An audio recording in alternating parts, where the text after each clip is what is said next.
Okay, last thing then, quick Q&A here. Rick had emailed into the show, and I thought this would be a good question to answer with this episode, to say, let me fix this stuff here. When is the best time to do Roth conversions?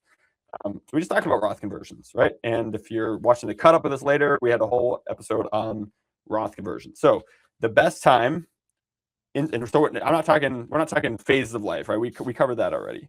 The best time to do Roth conversions, if we look at a year here, so January, December, right? When is the best time to do these conversions? Ooh, there we go. The best time to do it, the very best time to do it, is when the stock market is down, right? Stock market's going to do whatever it's going to do over the course of the year. Let's say it did that. So from start to end, you were up for the year. That would be great. We'd all be happy with that, right? The best time to do a Roth conversion would be here or here in this scenario. And here's the reason why, right? Let's say that you owned 100 shares of a company and they were worth $100 each, right? And so then that means you have, what would that be? $10,000 worth of this company on January 1, right? And then let's say, so then it grows and now they're all worth, $120 a piece, and then it tanks way off and now they're worth, let's call it $80 a piece, right? So $80 per share. So at this point here, you still have the 100 shares. So in one way, you haven't lost anything, right? Because you still own 100 shares of this company. And now they're worth $80 a share. And so you have $8,000 total in this company. Well, let's say you wanted to do $5,000 in conversions.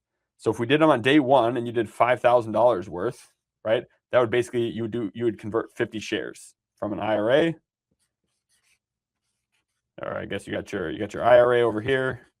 You convert 50 shares at $100 a share into your Roth, and that would be a $5,000 conversion. If in this scenario where they're $80 a share and you've got $8,000 worth, we still want to do the IRA to Roth, but instead of doing 50 shares, we're still trying to do 5,000. So if it's $80 a share, how many times does 80 go into 5,000? I should have done this math ahead of time. So 8,000 divided by 50. I should probably be able to do this in my head. So that's 160 shares. Is that right? Am I doing this right? 50 shares. That can't be right. 80. So 5,000 divided by 8. What did I do the first time? 62. There we go. That's more like it. So now, because it's less money, we can do 62 and a half, but basically 62 shares. 62 times 80 is still the $5,000. So you're still converting the same dollar amount, but you're converting more shares for the same dollar, right? And now we have 62, so we left 38 behind. We now have 62 in the Roth.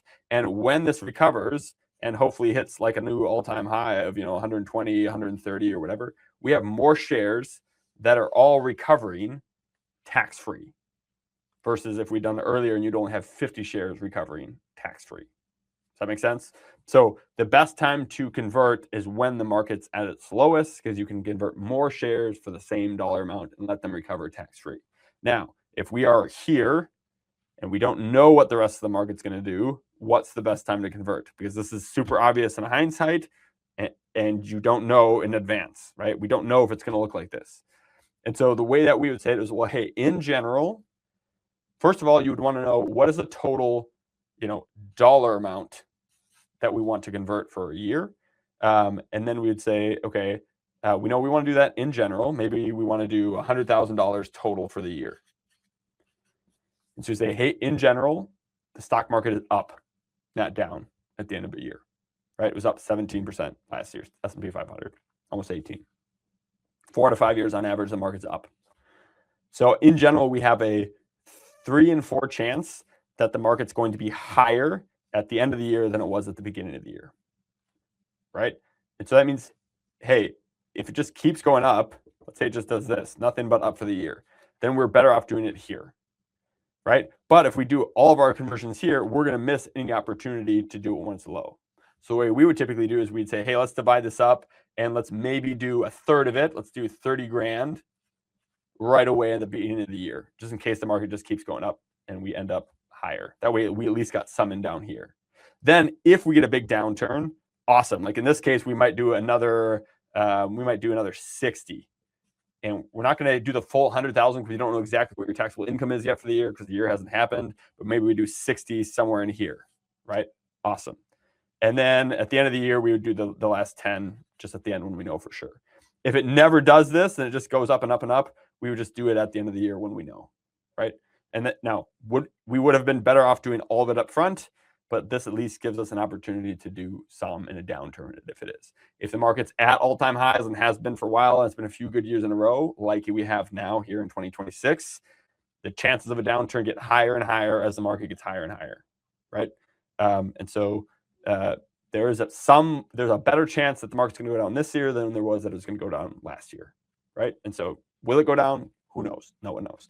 But probably would be a good thing to wait and see if something happens throughout the year where we could then get some good conversions in a down market. So kind of 3 times, some at the beginning, some in a downturn if possible, the rest at the end of the year. That's the ultimate best. But you need to know at the beginning of the year how much you want to do, which means you need to do all your tax planning at the beginning of the year and not just wait till November or, God forbid, all the way until next year and try to plan for last year. That doesn't work. So hopefully that answers your question on when the best time to do Roth conversions is. Okay, perfect.